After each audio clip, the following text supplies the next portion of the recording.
Hey, this is Pakulski and welcome to the Mi40 University. Today we're going to discuss the 5 essential supplements for growth.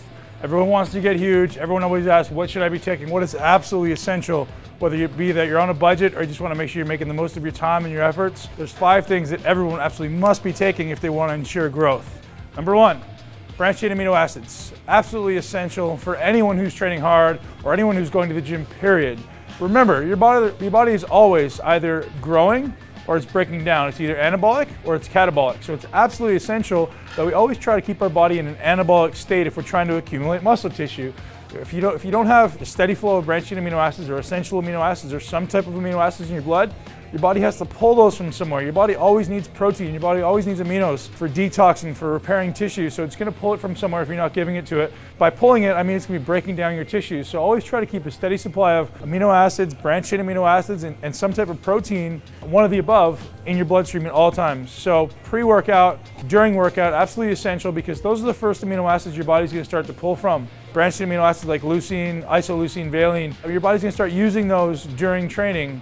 So typically what's going to happen is your body's going to start breaking down. If we supply a nice steady supply in our bloodstream, our body will be more inclined to pull from what's in the bloodstream as opposed to feeling like it has to pull from what's already in the tissues. Supplement number 2, essential for growth, creatine. Creatine is one of those controversial supplements that some people say is amazing, some people say it's unnecessary, some people say it's absolutely terrible. As far as looking at it from a scientific, physiological perspective, creatine is probably one of those things that absolutely everybody should be taking to optimize growth. It's an energy source, it's great for cellular hydration, it's going to help increase pumps, really, really important stuff. So it's just one of those things that everyone should kind of be taking all the time. Even for neurological and brain benefits, some new research has suggested there's going to be tremendous amounts of neurological regeneration and brain benefit to creatine. So to not take it would almost be essential, it would almost be silly. I eat it myself every day, whether I'm training or not. 3 to 5 grams is all you need. If you're training really hard and someone like my size could take a little bit more, when I'm training really, really hard twice a day, I'll get up toward 10 grams a day because my body tends to metabolize it really quickly while I'm training. So creatine, absolutely essential. No, there's never been any proof that says it's going to help, it's going to increase muscle tears or it's going to increase dehydration. It's complete BS. There's tons of research now that says it's absolutely impossible to be true. Creatine essential for muscle growth, strength, hydration, all of the above. Use it. All right, number 3, supplement that's essential for growth, whey protein. Subjective, maybe, but you need some type of protein supplementation because it's really difficult to get 2 grams per kilogram or 1.5 grams per pound from food sources. And you want to have at your disposal a fast-acting protein source, meaning first thing in the morning or pre-workout or post-workout, you want to have something that's easy to digest.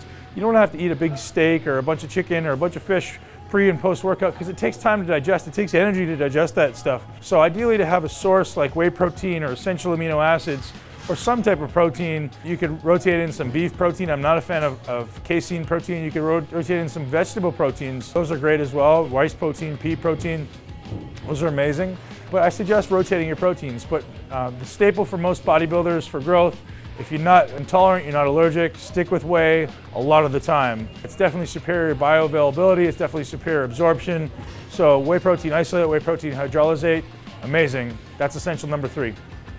All right, we're on to essential number 4 for muscle growth. This one's kind of out in left field. You may not think this is a logical one. This is not one that everybody thinks about. Probiotics. Why is probiotics absolutely essential for muscle growth? Well, it's not really necessarily correlated with making your muscles bigger per se, but what it is correlated with is healthy digestion, a healthy gut, and a healthy immune system. If you're sick, can't get in the gym. If you're not digesting your food, you ain't gonna assimilate it into protein. So make sure your gut is very, very healthy by always be supplementing with probiotics. The best time to take probiotics has been suggested to be in the morning or in the evening. So allow it to kind of populate the culture to populate your intestines. So if you take it with food, it may not be optimal, it may kind of be flushed through you, but taking it before you eat and then after you eat in the evening seem to be the best times. Numbers, kind of subjective on how much to take on this one. I've heard doses anywhere from 10 million to 900 billion. So depending on where you are, how many times you've taken antibiotics in your life or how healthy your gut is, typical dose I think is somewhere around 10 billion cells 1 to 2 times a day. But don't quote me on that. That's something you may want to check with your healthcare provider or your nutritionist or whomever. But that seems to be about typical dose. I've heard people take up to 900 billion for people who have resistance to certain strains or if they've taken a long bout of antibiotics. You got to load up the probiotics. 900 billion is actually a prescription strength. So it's not like it's a bad thing to take that. That's actually what they would give you if you went to the doctor. If you were on some type of IV antibiotics, they'd probably give you 900 billion, which is a lot, right? But it sounds like a lot, but I mean, there's trillions and trillions and trillions of bacterial cultures in our stomach, so 900 billion may not actually be that much. All right, number 5. I think this could debatably be number 1. Greens. It's absolutely essential for digestion, absolutely essential for fiber, absolutely essential for alkalizing your body. You know I'm a big advocate of alkalizing your body.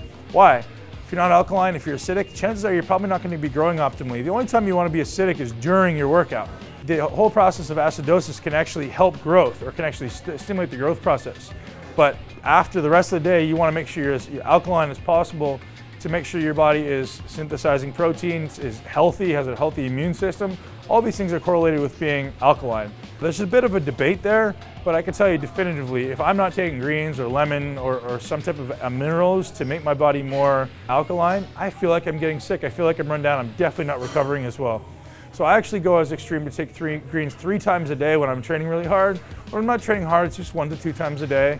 But if I'm in the gym 1 to 2 times a day, really busting it for at least an hour up to 3 hours, 3 servings of greens a day is really not even that much. I've heard of people taking up to 6 a day when you're training that hard, like 1 with each meal. Best time to take greens could be first thing in the morning, could be post-workout, not pre-workout, because remember I said we want to be it's okay to be acidic, we want to be a little acidic during the workout. So first thing in the morning and post-workout are the 2 times that I would say are almost essential for everybody. Then maybe one other time, maybe the second meal after your workout would be a good time. So those are the 5 essential supplements for growth. Everybody should be taking them, everybody must be taking them. There's a bunch of other ones you guys could be taking, but if you're not taking those 5, I highly suggest spending your money and investing in those ones as opposed to pre-workout stimulants, things like that. If you can't recover from a workout, if you don't have the amino acids present, if you're not alkaline, you're never going to grow anyway. So having the energy to work out isn't going to help you. A lot of people are so addicted to pre-workout stimulants because their adrenal glands are very, very taxed and fatigued. By alkalizing your body, you can actually reduce the strain in your adrenal glands. So that's one of these kind of catchphrases that everybody starts talking about is metabolic damage. Metabolic damage is a fallacy that doesn't actually exist, except that it could be adrenal fatigue or perhaps thyroid degradation. So address your adrenal fatigue by stopping pre-workout stimulants, or at least having a break off of them, and healing your adrenal glands with greens, alkalizing, and other adrenal support like tinctures. So there it is, Ben Pakulski, Mi40 University, posse out.